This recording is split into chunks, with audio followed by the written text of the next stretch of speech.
जय जय श्री राधे श्याम। भागवत धर्म दर्शन यूट्यूब चैनल में समस्त भगवत प्रेमियों को, विद्यार्थी जनों को एवं संत महापुरुषों को हार्दिक स्वागत करते हैं। हम लोग गोपाल सहस्र नाम स्तोत्रम पाठ करना सीख रहे हैं और अभी तक हम लोगों ने 3 भागों में हम लोग 110 श्लोक तक स्वाध्याय कर चुके हैं। अब हम लोग इस वीडियो में बाकी के जितने भी श्लोक हैं वो संपूर्ण श्लोक हम लोग उच्चारण करना सीखेंगे। यदि आप लोग चैनल में नए हैं तो चैनल को सब्सक्राइब करिएगा, वीडियो को शेयर भी करिएगा और वीडियो को लाइक करना ना भूलिएगा, क्योंकि आप लोग लाइक करना भूल जाते हो, ठीक है। और यथाशक्ति आप सहयोग करना चाहें तो दिए हुए नंबर पर आप लोग कर सकते हैं। तो विलम्ब ना करते हुए आइए आज के पाठ में हम लोग प्रवेश करेंगे। हम लोग आराम आराम से पढ़ेंगे, ठीक है। चलिए स्क्रीन में आप लोग देखिएगा। तो 111वां श्लोक इस प्रकार से है। नरकासुर हारी च, नरकासुर हारी च, नरकासुर हारी च, नरकासुर हारी च, मुरारिर्वैरिमर्दनः,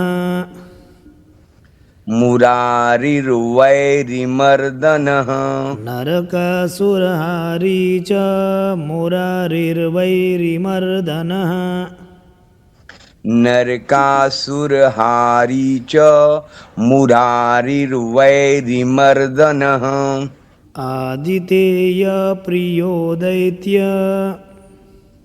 आदितेय प्रियो दैत्यः, आदितेय प्रियो दैत्य, आदितेय प्रियो दैत्य, भीकरश्चेन्दुशेखरः, भीकरश्चेन्दुशेखर, भीकरश्चेन्दुशेखरः, भीकरश्चेन्दुशेखर, नरकासुर हारी च मुरारिर्वैरिमर्दनः, आदितेय प्रियो दैत्य, भीकरश्चेन्दुशेखरः। नरकासुर हारी च मुरारिर्वैरिमर्दनः, आदितेय प्रियो दैत्य, भीकरश्चेन्दुशेखर। उसके बाद जरासंध कुलध्वंसी, जरासंध कुलध्वंसी, कंसाराति सुविक्रमः, कंसारातिः सुविक्रमः, कंसारातिः सुविक्रमः, कंसारातिः सुविक्रमः, जरासंध कुलध्वंसी, जरासंध कुलध्वंसी, कंसारातिः सुविक्रमः, कंसारातिः सुविक्रमः, पुण्यश्लोकः कीर्तनीयो, पुण्यश्लोकः कीर्तनीयो, यादवेन्द्रो जगन्नुतः, यादवेन्द्रो जगन्नुतः, जरासंध कुलध्वंसी, कंसारातिः सुविक्रमः, पुण्यश्लोकः कीर्तनीयो, यादवेन्द्रो जगन्नुतः। जरासंध कुलध्वंसी, कंसारातिः सुविक्रमः, पुण्यश्लोकः कीर्तनीयो, यादवेन्द्रो जगन्नुतः। उसके बाद 113वां श्लोक इस प्रकार से है। रुक्मिणी रमण सत्य, रुक्मिणी रमण सत्य। देखो वैसे तो ये सत्य भामा नाम दिया गया है, लेकिन हम ऐसे पढ़ेंगे तो बीच में कट जाएगा वो, ठीक है। रुक्मिणी रमण सत्य, भामा जाम्बवती प्रियः,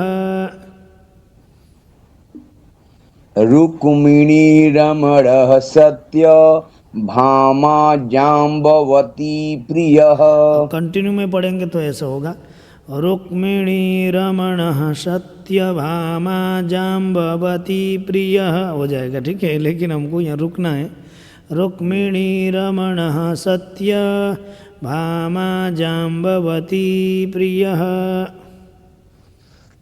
रुक्मिणीरमणः सत्य भामा जाम्बवती प्रियः।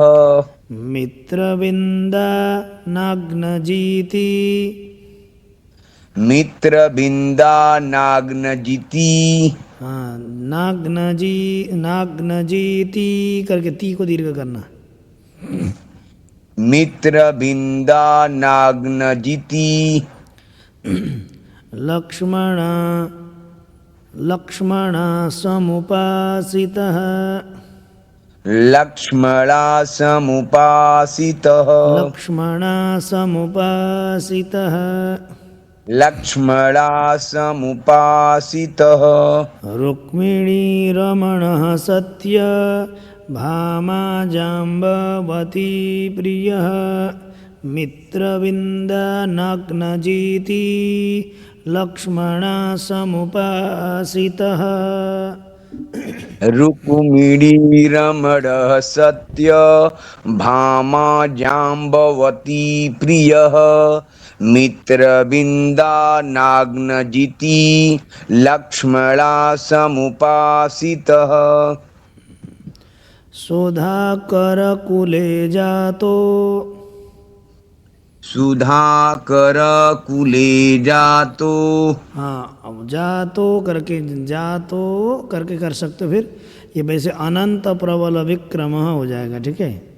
तो सुधाकर कुले जातो अनंत प्रबल विक्रम, अनंत भी बोल सकते हैं यहाँ पर। सुधाकुरकुले जातो अनंत प्रबल विक्रमः। सर्वसौभाग्यसम्पन्नो द्वारकायमुपस्थितः, सर्वसौभाग्यसम्पन्नो द्वारकायाम चलेगा ऐसा, द्वारकायामुपस्थितः, सर्वसौभाग्यसम्पन्नो द्वारकायामुपस्थितः। हाँ तो ये द्वारकायाम उपस्थितः ऐसा हो जाएगा। जी, यहाँ पर रुकना है। हाँ तो ऐसे कर सकते, द्वारकायामुपस्थित, अब यामुपस्थितः ऐसे भी कर सकते हो, नहीं तो द्वारकायामुपस्थितः ऐसे भी कर सकते हो। जी ठीक है, बोलना एक बार पूरा उधर ऊपर से। सुधाकर कुले जातो नंत प्रबल विक्रमः, सर्वसौभाग्य संपन्नो द्वारकायामुपस्थितः। हाँ ऐसे। उसके बाद भद्रासूर्य सुतानाथो, भद्रासूर्य सुतानाथो। भद्रासूर्य सुतानाथो, भद्रासूर्य सुतानाथो। लीला मानुष विग्रह, लीला मानुष विग्रह। सहस्र षोडशस्त्रीषु, सहस्र षोडशी स्त्रीषु।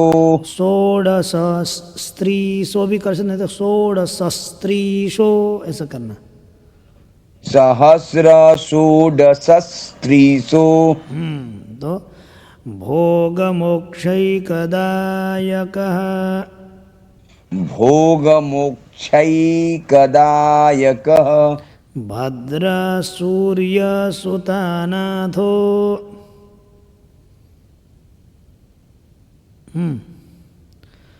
भद्रसूर्यसुतानाथो लीलामानुषविग्रह, सहस्रषोडशस्त्रीषु भोगमोक्षैकदायकः।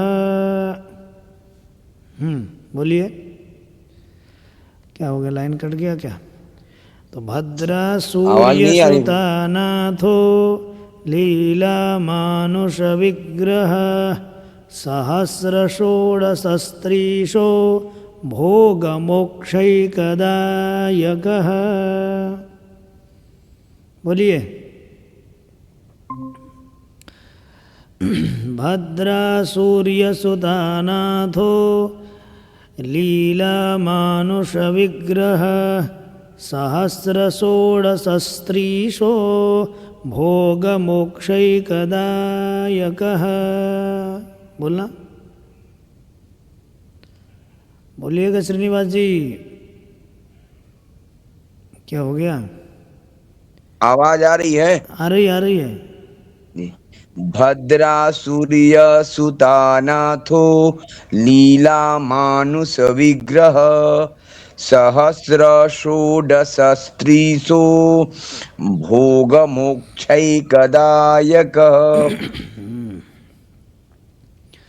वेदांत वेद्यः संवेद्यो वेदांत वेद्यः संवेद्यो वैद्य ब्रह्मांडनायकः।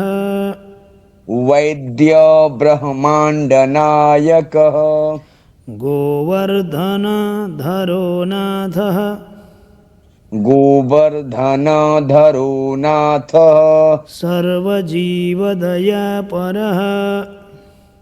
सर्वजीवदयापरः वेदांत वेद्यः संवेद्यो वेद्य ब्रह्मांडनायकः गोवर्धनधरो नाथः सर्वजीवदयापरः। वेदांत वेद्यः संवेद्यो वैद्य ब्रह्मांड नायकः गोवर्धनधरो नाथ सर्वजीवदयापरः। उसके बाद मूर्तिमान सर्वभूतात्मा मूर्तिमान सर्वभूतात्मा आर्तत्राणपरायणः आर्तत्राणपरायणः सर्वज्ञः सर्वसुलभः सर्वज्ञः सर्वसुलभः सर्वशास्त्रविशारदः। सर्वशास्त्रविशारदः। बोलना एक बार। मूर्तिमान सर्वभूतात्मा आर्तत्राणपरायणः सर्वज्ञः सर्वसुलभः सर्वशास्त्रविशारदः। उसके बाद 118वां देखिएगा। षट्गुणैश्वर्य संपन्नः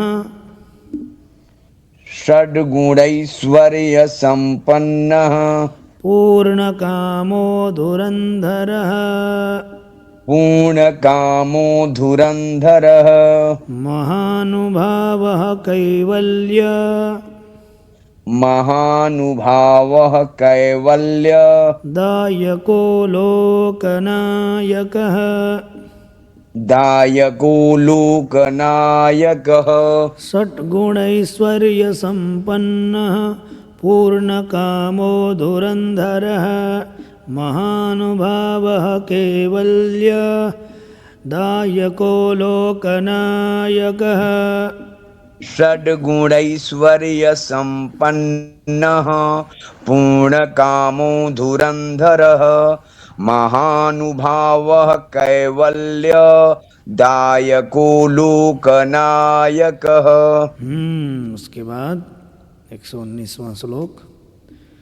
आदि मध्यांतर हित बोल सकते हो, आदि मध्यांतरहितः आदिमध्यांतरहितः आदिमध्यांतरहितः आदिमध्यांतरहितः शुद्ध सात्विक विग्रह शुद्ध सात्विक विग्रह असमानः समस्तात्मा असमानः समस्तात्मा शरणागतवत्सलः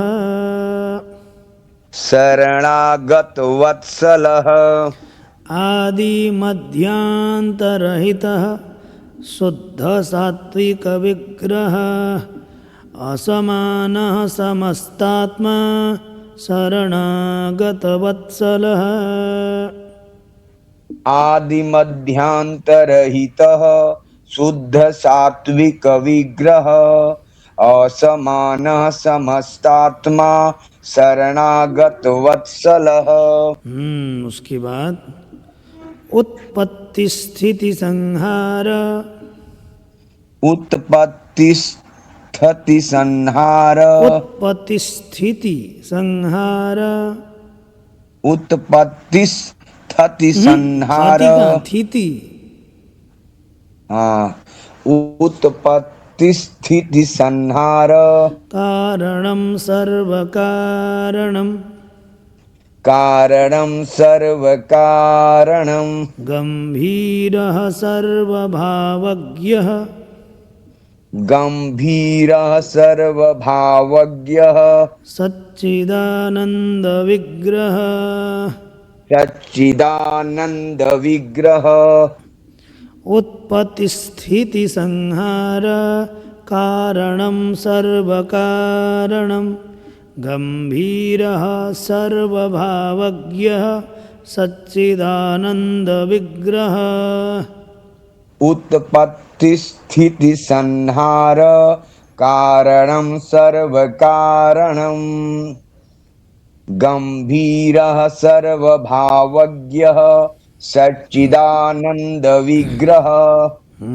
यहाँ पर ध्यान देना उत्पत्ति स्थिति संहार पर, ठीक है। उत्पत्ति स्थिति संहार, ठीक है। उसके बाद 121वां श्लोक इस प्रकार से है। विश्वक्षेणः सत्यसन्धः विश्वक्सेनः सत्यसन्धः सत्यवान् सत्यविक्रमः सत्यवान् सत्यविक्रमः सत्यव्रतः सत्यसंज्ञः सत्यव्रतः सत्यसंज्ञः सर्वधर्मपरायणः सर्वधर्मपरायणः विश्वक्षेणः सत्यसन्धः सत्यवान् सत्यविक्रमः सत्यव्रतः सत्यसंज्ञः सर्वधर्मपरायणः विश्वक्सेनः सत्यसन्धः सत्यवान् सत्यविक्रमः सत्यव्रतः सत्यसंघः सर्वधर्मपरायणः। उसके बाद 122वां आपन्ना आपन्नार्ति प्रशमनो आपन्नार्ति प्रशमनो आपन्नार्ति प्रशमनो आपन्नार्ति प्रशमनो द्रौपदी मानरक्षकः द्रौपदी मानरक्षकः कन्दर्पजनकः प्राज्ञो कन्दर्पजनकः प्राज्ञो जगन्नाटकवैभवः जगन्नाटकवैभवः आपन्नार्ति प्रशमनो द्रौपदी मानरक्षकः कन्दर्पजनकः प्राज्ञो जगन्नाटकवैभवः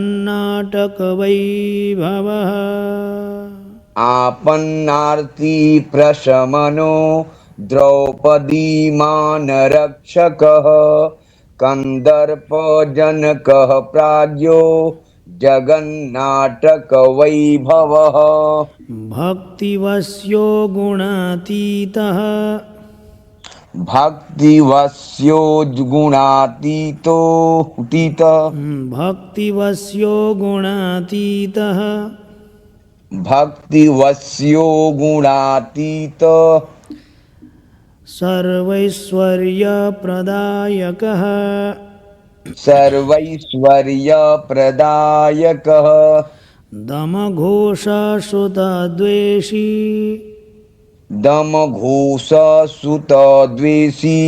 बाणबाहुविखण्डनः बाणबाहुविखण्डनः भक्तिवश्यो गुणातीतः सर्वैश्वर्यप्रदायकः दमघोषसुतद्वेषी बाणबाहुविखण्डनः भक्तिवश्यो गुणातीतः सर्वैश्वर्यप्रदायकः दमघोषसुतद्वेषी बाणबाहुविखण्डनः। इसके बाद 124वां श्लोक। गुरु भीष्म। जी सुताद्वेषी सुतद्वेषी दिया है, सुतद्वेषी। हाँ हाँ, दमघोष सुतद्वेषी है ना। जी। भीष्म भक्तिप्रदो दिव्यः भीष्म भक्तिप्रदो दिव्यः कौरवान् वयनाशनः कौरवान् वयनाशनः कौरवान् वयनाशनः कौरवान् वयनाशनः कौन्तेय प्रियबन्धुश्च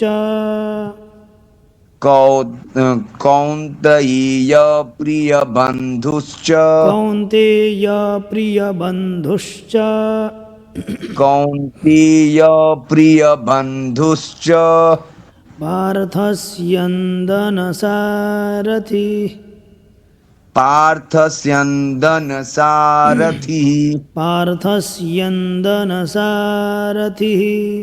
गुरु जी इसको पार्थ स्यंदन नहीं कर सकते हैं?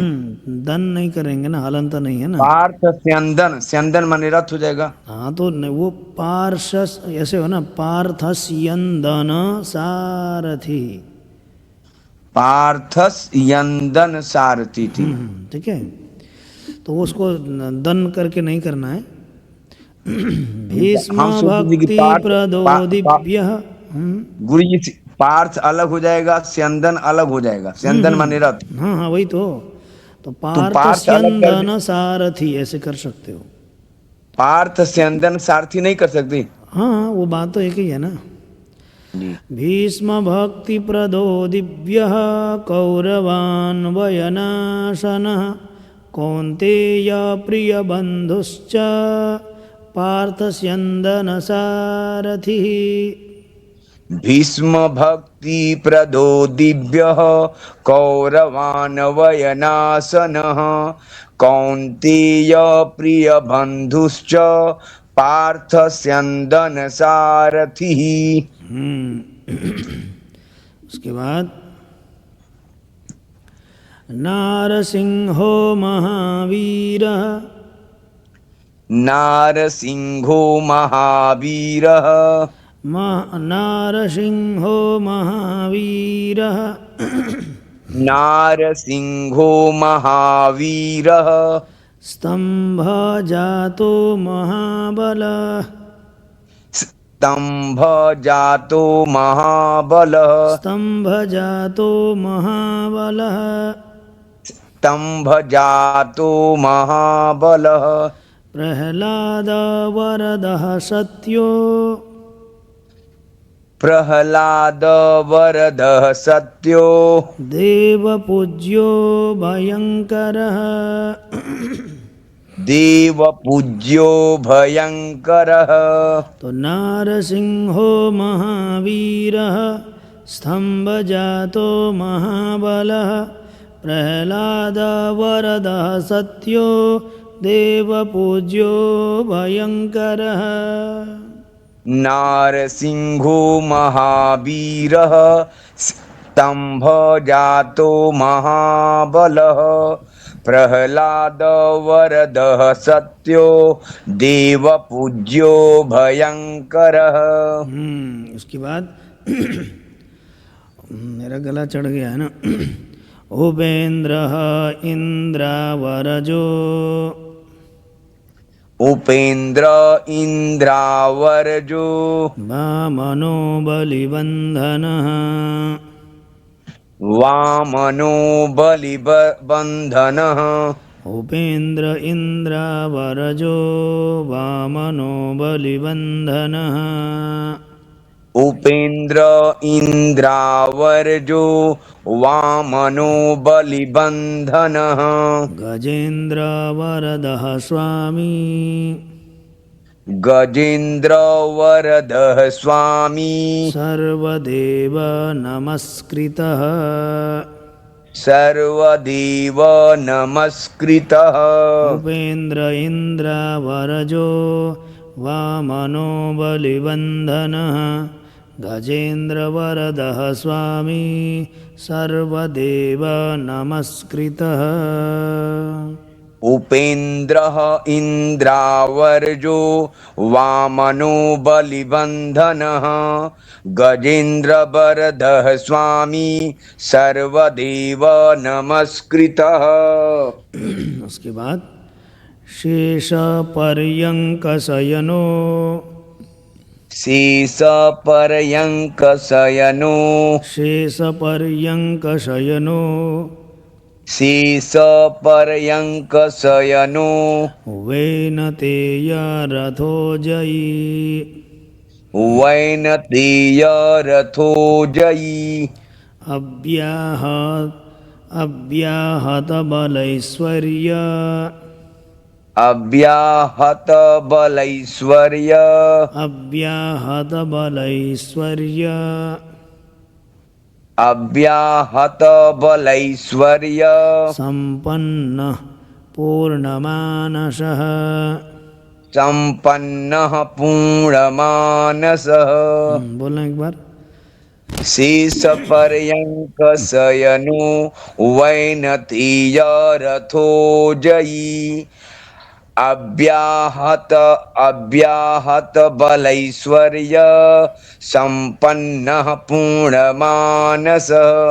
उसके बाद योगेश्वरेश्वरः साक्षी योगेश्वरेश्वरः साक्षी योगेश्वरेश्वरः साक्षी योगेश्वरेश्वरः साक्षी क्षेत्रज्ञो ज्ञानदायकः क्षेत्रज्ञो ज्ञानदायक योगी हृत्पङ्कजावासो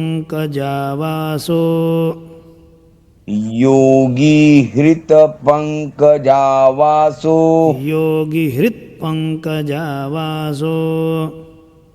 योगी हृतपङ्कजावासो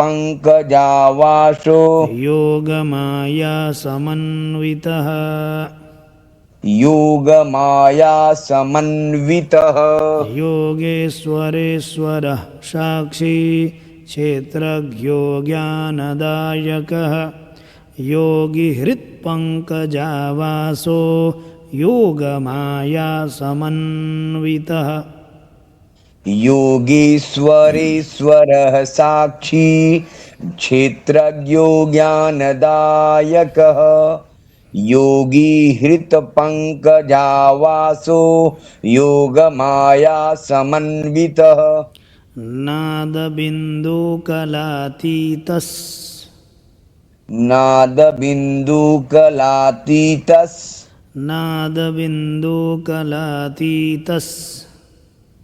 नागबिन्दुकलातीतस् चतुर्वर्गफलप्रदः चतुर्वर्गफलप्रदः नादबिन्दुकलातीतस् चतुर्वर्गफलप्रदः नादबिन्दुकलातीतस् चतुर्वर्गफलप्रदः सुषुम्णा मार्गसञ्चारी सुषुम्णा मार्गसञ्चारी सुषुम्णा मार्गसञ्चारी सुषुम्णा मार्गसञ्चारी देहस्यान्तरसंस्थितः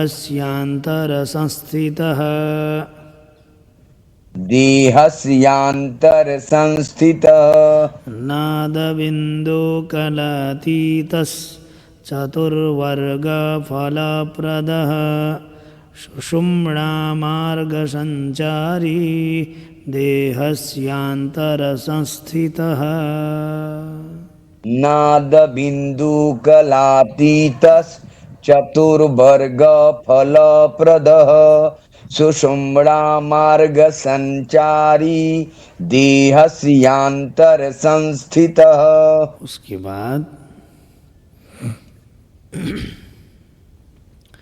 देहेन्द्रिय मनः प्राण देहेन्द्रिय मनः प्राण साक्षी चेतः प्रसादकः साक्षी चेतः प्रसादकः सूक्ष्मः सर्वगतो देही सूक्ष्मः सर्वगतो देही ज्ञानदर्पणगोचरः ज्ञानदर्पणगोचरः देहेन्द्रियमनः प्राण साक्षी चेतः प्रसादकः सूक्ष्मः सर्वगतो देही ज्ञानदर्पणगोचरः। देहेन्द्रिय मनः प्राण साक्षी चेतः प्रसादकः सूक्ष्मः सर्वगतो देही ज्ञानदर्पणगोचरः। उसके बाद तत्त्वत्रयात्मको व्यक्तः तत्त्वत्रयात्मको व्यक्तः कुण्डली समुपाश्रितः कुण्डली समुपाश्रितः ब्रह्मण्यः सर्वधर्मज्ञः ब्रह्मण्यः सर्वधर्मज्ञः शान्तो दान्तो गतक्लमः शान्तो दान्तो गतक्लमः तत्त्वत्रयात्मको व्यक्तः कुण्डली समुपाश्रितः ब्रह्मण्यः सर्वधर्मज्ञः शान्तो दान्तो गतक्लमः। तत्त्वत्रयात्मको व्यक्तः कुण्डली समुपाश्रितः ब्रह्मण्यः सर्वधर्मज्ञः शान्तो दान्तो गतक्लमः। उसके बाद श्रीनिवासः सदानन्दो श्रीनिवासः सदानन्दो विश्वमूर्तिर्महाप्रभुः विश्वमूर्तिर्महाप्रभुः सहस्रशीर्षा पुरुषः सहस्रशीर्षा पुरुषः सहस्राक्षः सहस्रपात् सहस्राक्षः सहस्रपात् श्रीनिवासः सदानन्दो विश्वमूर्तिर्महाप्रभुः सहस्रशीर्षा पुरुषः सहस्राक्षः सहस्रपात्। श्रीनिवासः सदानन्दो विश्वमूर्तिर्महाप्रभुः सहस्रशीर्षा पुरुषः सहस्राक्षः सहस्रपात् समस्तभुवनाधारः समस्तप्राणरक्षकः समस्तभुवनाधारः समस्तप्राणरक्षकः समस्तसर्वभावज्ञो गोपिकाप्राणवल्लभः समस्तसर्वभावज्ञो गोपिका प्राणवल्लभः नित्योत्सवो नित्यसौख्यो नित्योत्सवो नित्य सौख्यो। नित्य सौ, यहाँ पर देखो नित्योत्सवो नित्य सौख्यो, नित्योत्सवो नित्य सौख्यो। नित्य श्रीर्नित्य मंगलः, नित्य श्री नित्य मंगलः। नित्योत्सवो नित्य सौख्यो, नित्य श्रीर्नित्य मंगलः, नित्योत्सवो नित्य सौख्यो नित्य श्री नित्य मंगलः। व्यूहार्चितो जगन्नाथः, व्यूहार्चितो जगन्नाथ। श्रीवैकुण्ठपुराधिपः, श्री वैकुंठपुराधिपः। नित्योत्सवो नित्यसौख्यो, नित्यश्रीर्नित्यमङ्गलः, नित्योत्सवो नित्य सौख्यो नित्य श्री नित्य मंगलः। व्यूहार्चितो जगन्नाथः, श्रीवैकुण्ठपुराधिपः, व्यूढ़ार्चितो जगन्नाथ श्री वैकुंठपुराधिपः। उसके बाद 135वां श्लोक इस प्रकार से है। पूर्णानंद घनीभूतो, पूर्णानंद घनीभूतो। गोपवेशधरो हरिः, गोपवेशधरो हरिः। कलापकुसुमाश्यामः, कलाप ले लेना गुरु जी। कलापकुसुमाश्यामः, कलाप कुसुम श्यामः। कोमलः शान्तविग्रहः, कोमलः शांत विग्रह। पूर्णानन्दघनीभूतो गोपवेशधरो हरिः, कलापकुसुमाश्यामः, कोमलः शान्तविग्रहः। पूर्णानंद घनीभूतो गोपवेशधरो हरिः। कलाप कुसुम श्यामः कोमलः शांत विग्रह। गोपाङ्गनावृतो नन्तो,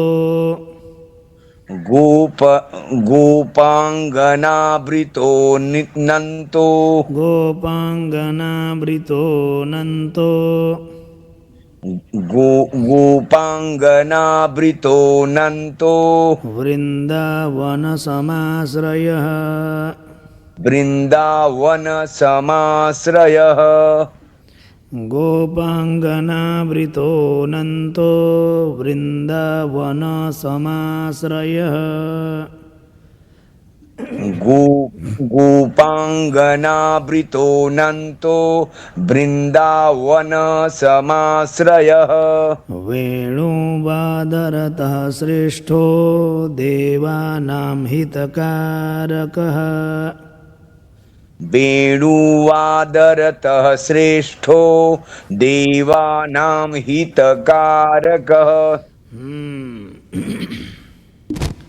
उसके बाद बालक्रीडा समासक्तो, बालक्रीडा समासक्तो।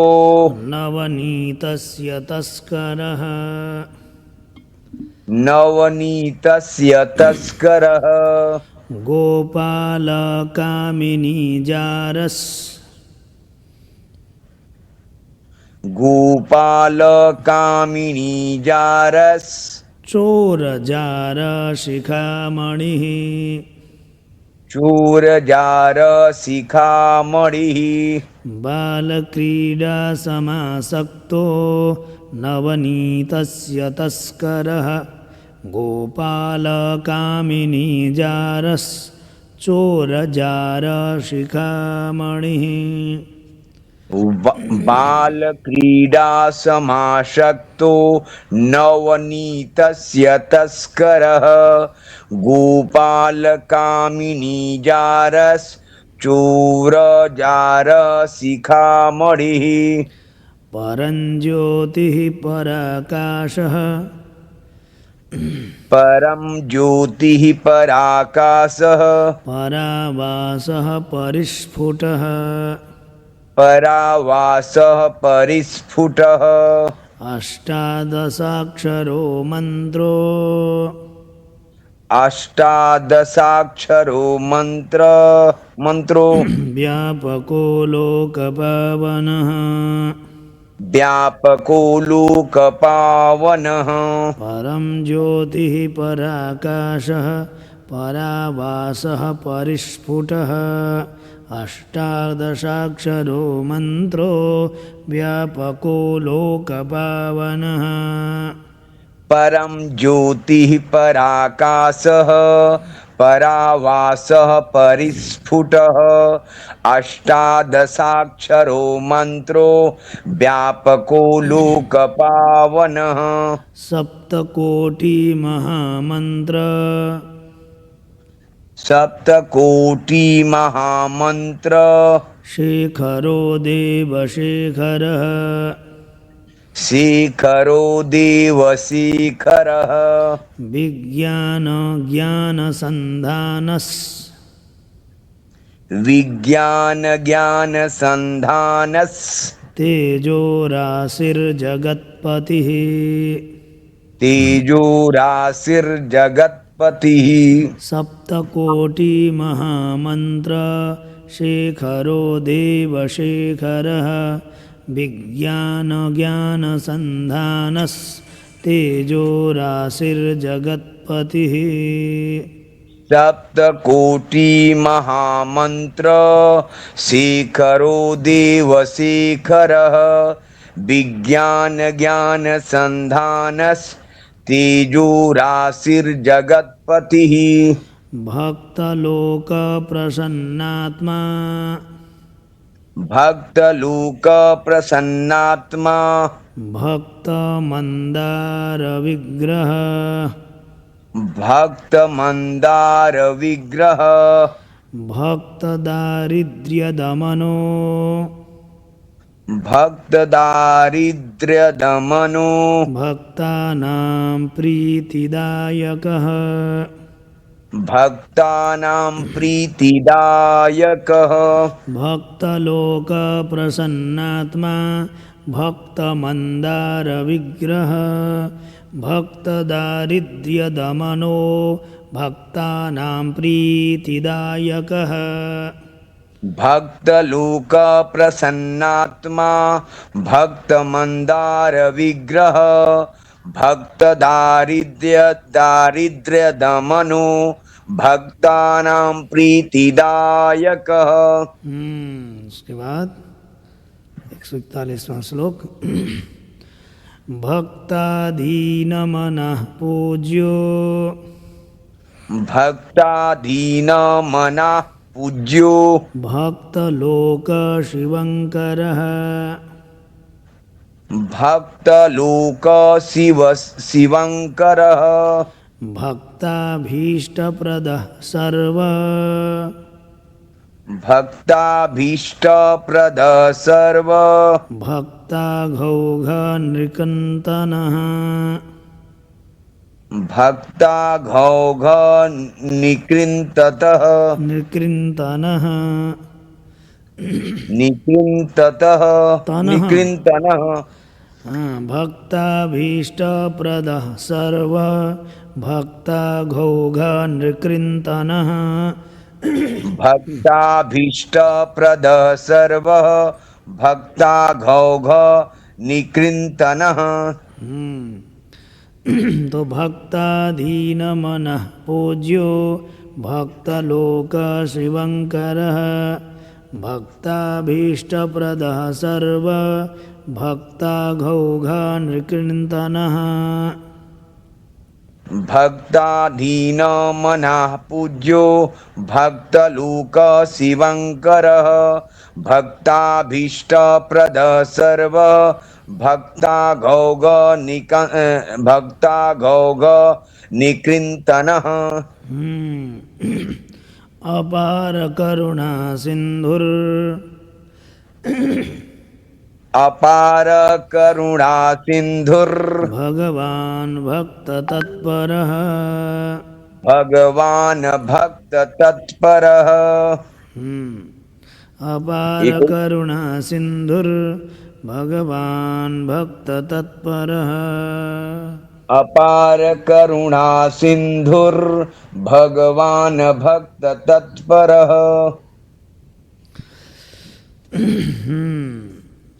उसके बाद एक ही लाइन का श्लोक है गुरुजी। हाँ हाँ वो की फलश्रुति अब आगे देखें। इति श्री राधिकानाथ इति श्री राधिकानाथ सहस्रम नाम कीर्तनम सहस्रम नाम कीर्तनम।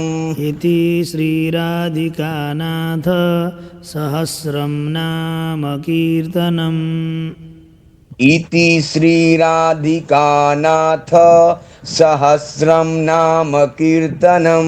स्मरणात् पापराशीनां स्मरणात् पापराशीनां खण्डनं मृत्युनाशनम्। खंडनम मृत्युनाशनम। बोलना एक बार। इति श्री राधिकानाथ सहस्रम नाम कीर्तनम स्मरणात् पापराशीनां खंडनम मृत्युनाशनम। वैष्णवानां प्रियकरम्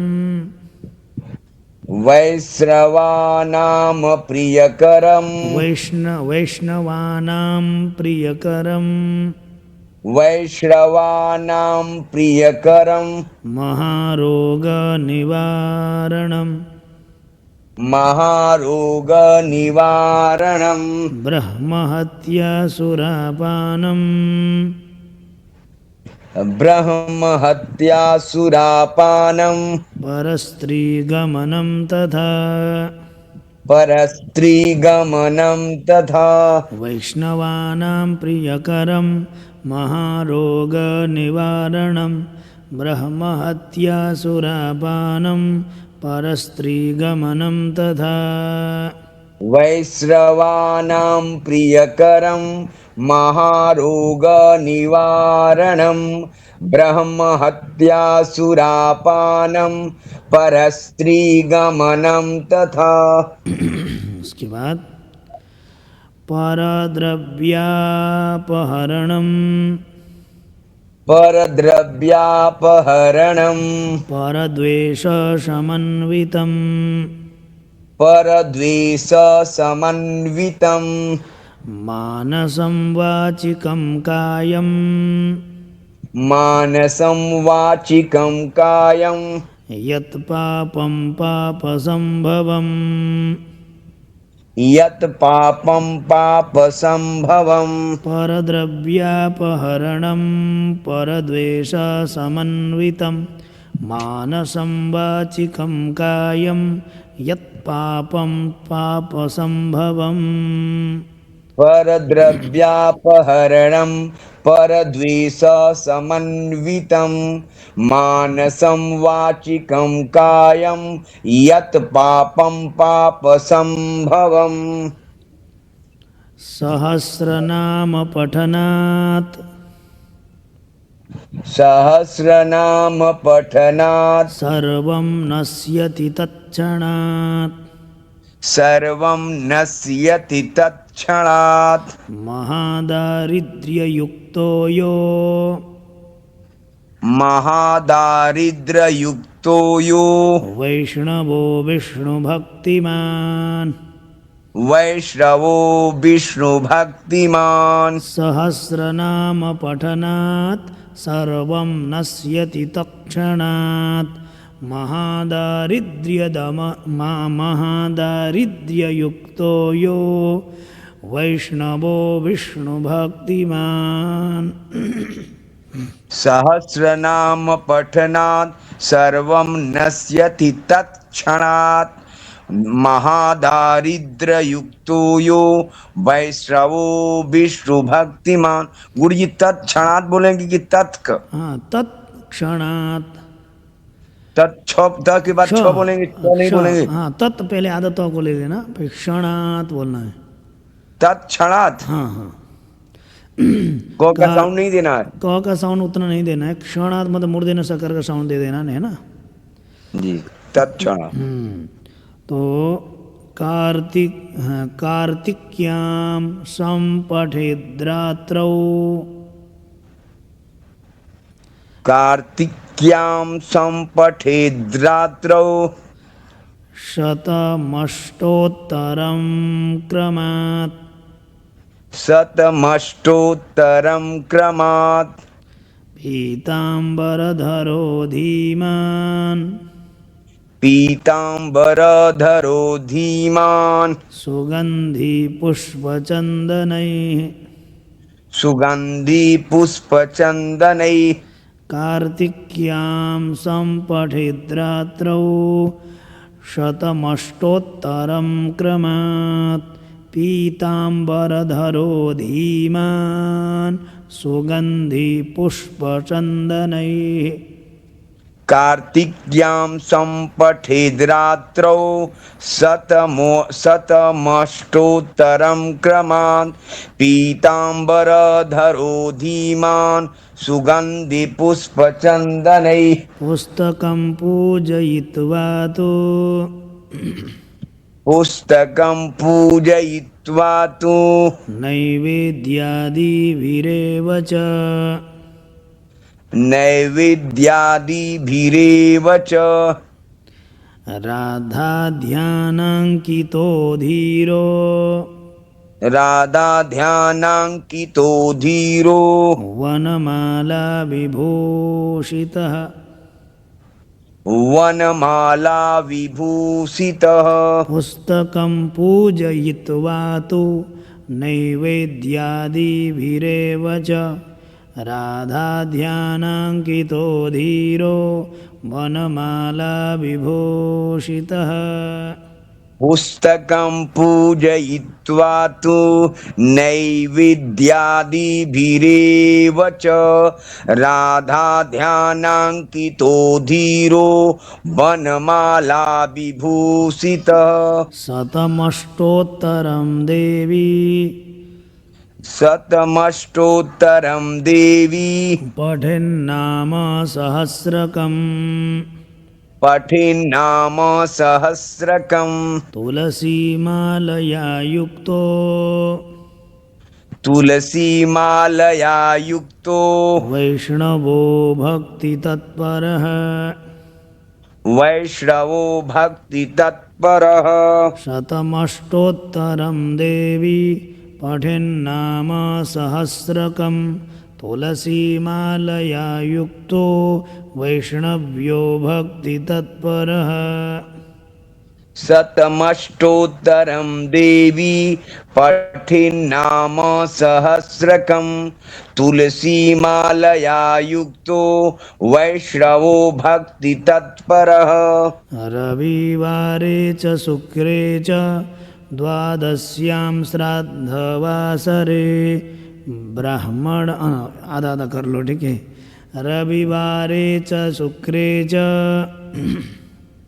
रविवारे च शुक्रे च द्वादश्यां श्राद्धवासरे द्वादश्यां श्राद्धवासरे ब्राह्मणं पूजयित्वा च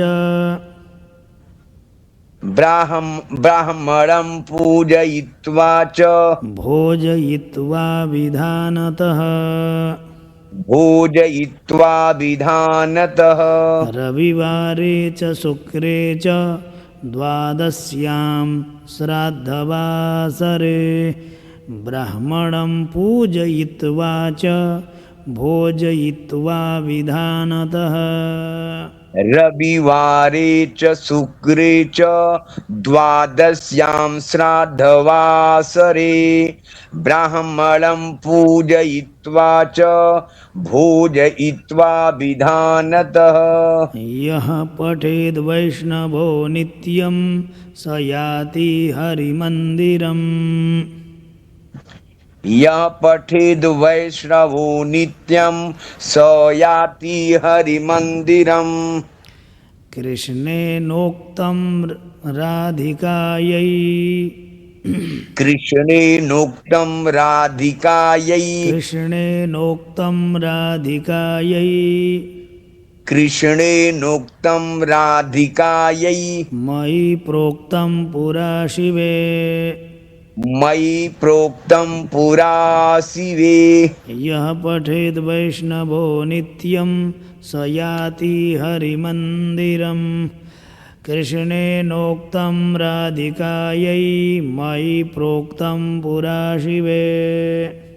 यः पठेद् वैष्णवो नित्यं स याति हरिमन्दिरम्। कृष्णेनोक्तं राधिकायै मयि प्रोक्तं पुरा शिवे। नारदाय मया प्रोक्तं। नारदाय मया प्रोक्तं। नारदेन प्रकाशितं। नारदेन प्रकाशितं। मया त्वयि वरारोहे। मया त्वयि वरारोहे। प्रोक्तमेतत् सुदुर्लभम्। प्रोक्तमेतत् सुदुर्लभम्। नारदाय मया प्रोक्तं नारदेन प्रकाशितं। मया त्वयि वरारोहे प्रोक्तमेतत् सुदुर्लभम्। नारदाय मया प्रोक्तं नारदेन प्रकाशितं। मया त्वयि वरारोहे प्रोक्तमेतत् सुदुर्लभम्। गोपनीयं प्रयत्नेन। गोपनीयं प्रयत्नेन। न प्रकाश्यं कथञ्चन। न प्रकाश्यं कथञ्चन। शठाय पापिने चैव। शठाय पापिने चैव। लम्पटाय विशेषतः।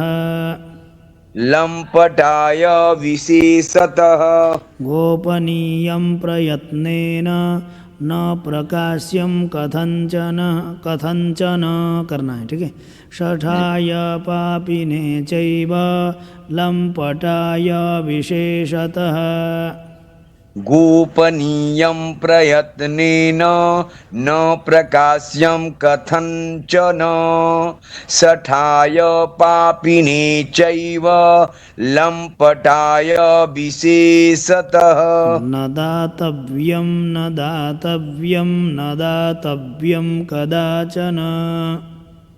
न दातव्यं न दातव्यं न दातव्यं कदाचन। देयं शिष्याय शान्ताय विष्णुभक्तिरताय च। देयं शिष्याय शान्ताय विष्णुभक्तिरताय च।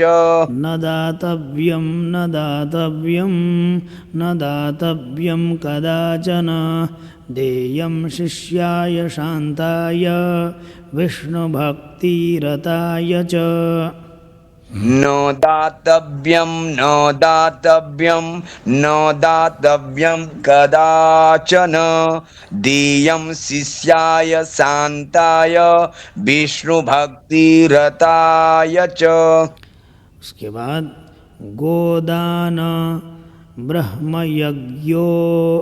हाँ, यहाँ पर रुकना पड़ेगा, ठीक है। गोदान ब्रह्म यज्ञादेर। यहाँ पर वाजपेय सतस्य च बाद में आएगा। गोदान ब्रह्म यज्ञादेर। वाजपेय सतस्य च। वाजपेय शतस्य च अश्वमेधसहस्रस्य अश्वमेधसहस्रस्य फलं पाठे भवेद् ध्रुवम् फलं पाठे भवेद् ध्रुवम् गोदान ब्रह्मयज्ञादेर्वाजपेय शतस्य च अश्वमेधसहस्रस्य फलं पाठे भवेद् ध्रुवम्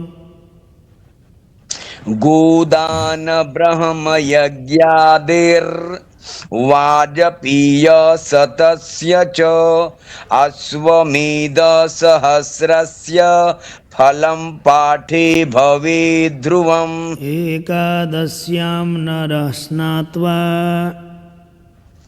एकादश्यां नरः स्नात्वा सुगन्धिद्रव्यतैलकैः सुगन्धिद्रव्यतैलकैः आहारं ब्राह्मणे दत्त्वा आहारं ब्राह्मणे दत्त्वा आहारं ब्राह्मणे दत्त्वा दक्षिणां स्वर्णभूषणम् दक्षिणां स्वर्णभूषणम् एकादश्यां नरः स्नात्वा सुगन्धिद्रव्यतैलकैः आहारं ब्राह्मणे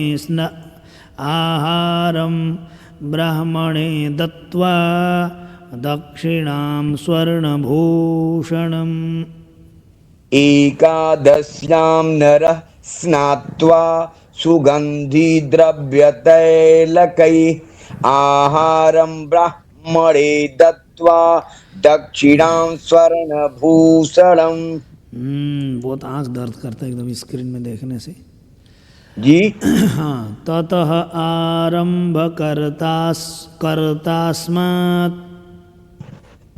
तत आरम्भकर्तास्मात् सर्वं प्राप्नोति मानवः सर्वं प्राप्नोति मानवः शतावृत्तं सहस्रं च शतावृत्तं सहस्रं च यः पठेद् वैष्णवो जनः यः पठेद् वैष्णवो जनः ततः आरंभ कर्तास्मात् सर्वं प्राप्नोति मानवः शतावृत्तं सहस्रं च यः पठेद् वैष्णवो जनः तत आरम्भकर्तास्मात् सर्वं प्राप्नोति मानवः शतावृत्तं सहस्रं च यः पठेद् वैष्णवो जनः श्रीवृन्दावनचन्द्रस्य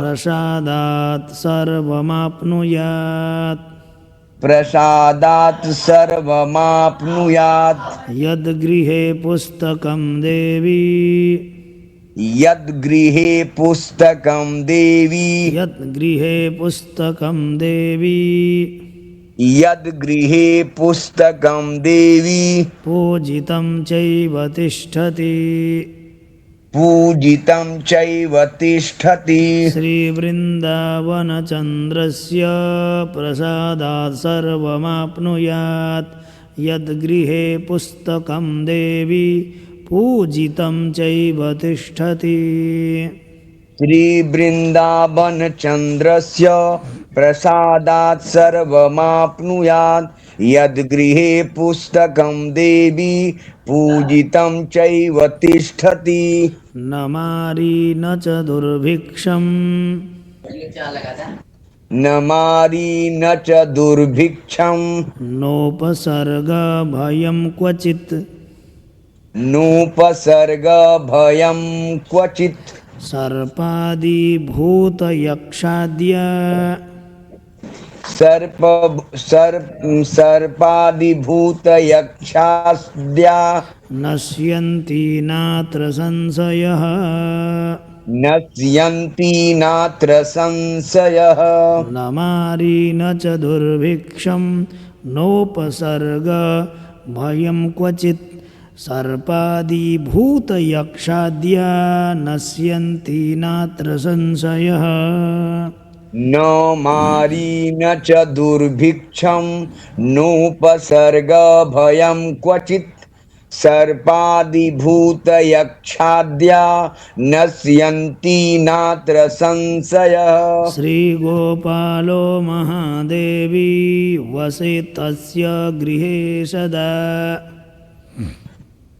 श्रीगोपालो महादेवी वसेत तस्य गृहे सदा। वसेत हो जाएगा, हलंत है, वसेत तस्य गृहे सदा।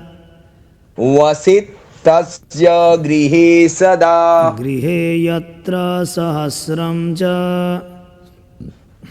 गृहे यत्र सहस्रं च नाम्नां तिष्ठति पूजितम्। नाम्नां तिष्ठति पूजितम्। श्रीगोपालो महादेवी वसेत् तस्य गृहे सदा। गृहे यत्र सहस्रं च नाम्नां तिष्ठति पूजितम्। श्रीगोपालो महादेवी वसेत् तस्य गृहे सदा।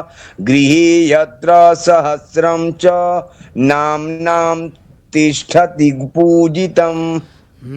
श्री सम्मोहन तंत्रे पार्वतीश्वर संवादे। श्री सम्मोहन तंत्रे पार्वतीश्वर संवादे। श्री गोपाल सहस्रनाम स्तोत्रम्। श्री गोपाल सहस्रनाम स्तोत्रम्। श्री सम्मोहन तंत्रे पार्वतीश्वर संवादे। श्री गोपाल सहस्रनाम स्तोत्रम्। श्री सम्मोहन तंत्रे पार्वतीश्वर संवादे। श्री गोपाल सहस्रनाम स्तोत्रम्। तो इस प्रकार से हम लोगों ने संपूर्ण गोपाल सहस्रनाम पाठ करना सीखा। यदि आप लोगों को लाभ मिला हो तो वीडियो को अवश्य शेयर करिएगा ताकि सबको लाभ मिल सके। और यदि आप आश्रम के निमित्त यथाशक्ति सहयोग करना चाहें तो दिए हुए नंबर पर कर सकते हैं। हम लोगों की भेंट आगे वीडियो में होगी। आगे हम लोग राधा सहस्रनाम, अनेक सहस्रनाम का हम लोग अध्ययन करेंगे। ठीक है, तो मुझे विदा दीजिएगा। हम लोगों की भेंट पुनः होगी, तब तक के लिए जय जय श्री राधे श्याम।